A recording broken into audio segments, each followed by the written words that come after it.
What's the best way to create a standout long-term title for every episode of your podcast? Well, it sounds easy, right? Well, all of the best things in life sound easy, but when it really comes down to it, they are not. And we're going to dig into exactly how I approach titling my podcast episodes here on the Podcast Accelerator. I'm your host, Mark Asquith, CEO and co-founder of Rebel Base Media, where we make podcast technology, including, of course, Captivate.fm, the world's only growth-oriented podcast host, where you can get 7 days on us of world-class podcast hosting that puts you and your audience growth right at the heart of everything. Like I said, go and check it out at Captivate.fm. Now, I'm going to tell you a tale of woe, and I'm going to tell you a bit of background about how I approach titling my podcast episodes in just 1 second. But of course, before I do that, a quick shout out to the team at AWeber who helped me to build a relationship with my email audience. People like you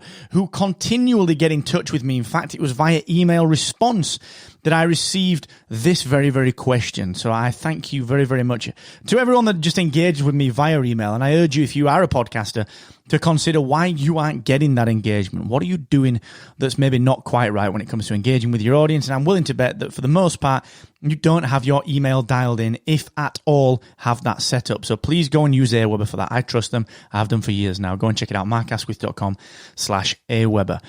Now, titling your podcast episodes is easy, right? Well, yeah, of course it is. But what about optimizing them for clicks and for search and for more? Is that important?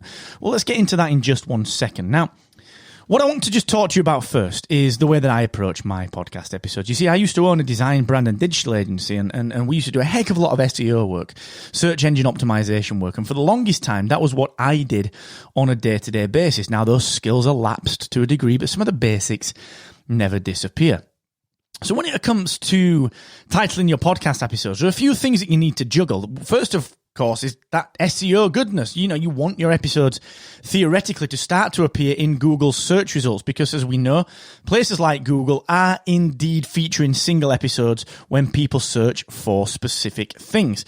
Now, it's quite an interesting perspective, this one, because not a lot of people know too much about search engine optimization. It's a bit of a geeky thing. It can come across as a bit of a dark art at times, but it's not. It's just been really user-centric. It's been focused on, the person that you want to talk to. And the tale of woe that I promised you is thus. A few years ago, I want to say maybe 10 years ago now, I started working with a company very, very local to me. They're a network installation company. And the founder, he used to tell me how he was gaming the platform, Google, the platform. Every single time I saw him, he was talking to me about how he stays up really late at night learning black hat SEO techniques, and he was doing a lot with link farms and a few other things back in the day. And I said to him, look, what you've got to understand here, man, is that if you do this, at some point, something will catch up with you, and all the traffic that you've generated from these dodgy setups, from a lot of this black hat technology and a lot of the practices that you're inputting will be taken away. That traffic won't exist, and if you build your business and your audience based on that traffic, then the rug will be pulled out from under you. And sure enough, he thought it was bulletproof. He thought that would never happen to him. He thought that what he was doing was fine. He could get away with it, and it wasn't. It was black hat. It was naughty. Sure enough, Google came around with one of their updates. I think it was Panda. Back in the day, they changed how things work, and boom, this entire business suffered. And I mean, very significantly suffered. And the point that I said to him right from day one with that was, look, man, what you've got to do is, rather than try and shortcut things, rather than try and figure out how you can game the system, you have to write and create for your audience, for your user. Now, the reason that I'm talking to you about this in context of titling your episodes is put your users first, all right? Because think this through, right? If you want your things to be very search engine friendly, who do the search engines serve? They serve the user. And what do they want to do? They want to cover as much of the user spectrum as possible. They want to serve the best results to their users when a user types in a question or a query or an idea, okay?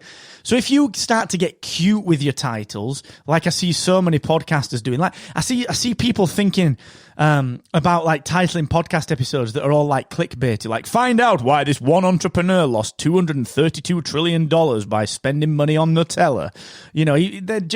They put a load of crap in there to try and get you to click through and get you to really kind of clickbait through, and it's almost like a scarcity thing they try and do.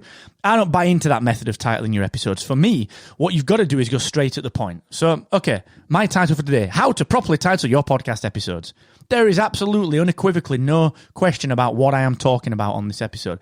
On the next episode, should I tell my audience if I make a mistake? On the last episode, should I have a separate Twitter account for my podcast? Very, very clear. Why? Because in my view, people not only will be subscribing to your podcast, but they'll also be coming across your podcast in the context of single context searches, where I search for how do you title a podcast episode. I want to make sure that my episode shows up, of course, for that search, and Google is smart enough to know synonyms. It's smart enough to know what's going on there.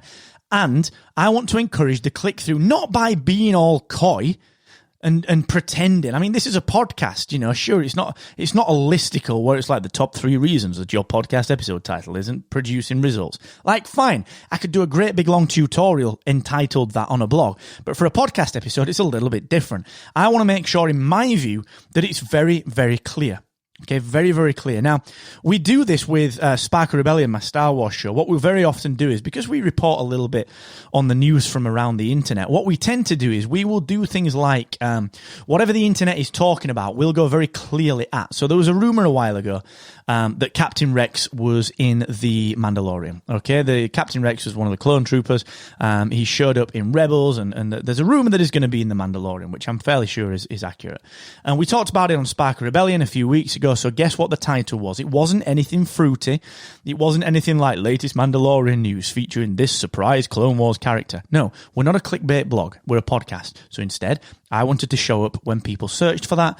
So the episode title is Captain Rex in The Mandalorian Season 2? It's a flat-out question.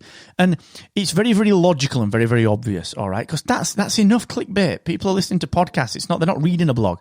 They're behaving differently, okay?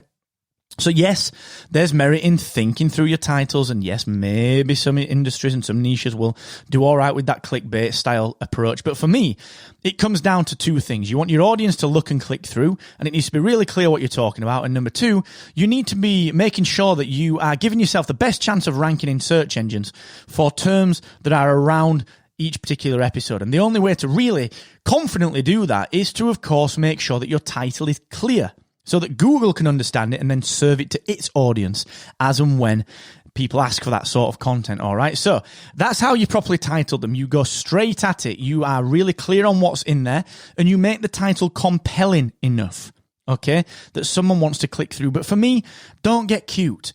Don't get all cutesy, all right? Because you're making people work for that, and people don't want to work for it. If you see 2 results in the search engine results, and one makes you think, well, is that the right episode? And the other one is very clearly the right episode because the title's really succinct and clear, you better believe that the person that's got the succinct and clear title is probably the one that's going to get the click-through, all right? It's just human behavior. So that's how I would recommend you approach it, okay? Thank you for the question. It's always great to get feedback in from listeners. I'm not going to name the listener today because there's a lot going on with that listener and with that podcast, and a lot going on around that. So I'm going to leave that one there, but that is how I approach properly titling my podcast episodes, and it's how I recommend you get started with titling yours. So until the next time, thanks for joining me. Please tune into the free coaching this Friday, rebelbasemedia.io/free coaching, 4 p.m. UK, 11 a.m. Eastern, 8 a.m. Pacific, over on the Facebook group, which is rebelbasemedia.io/free coaching. Until the next time, much love, and never forget, the more you expect from yourself, the more you will excel.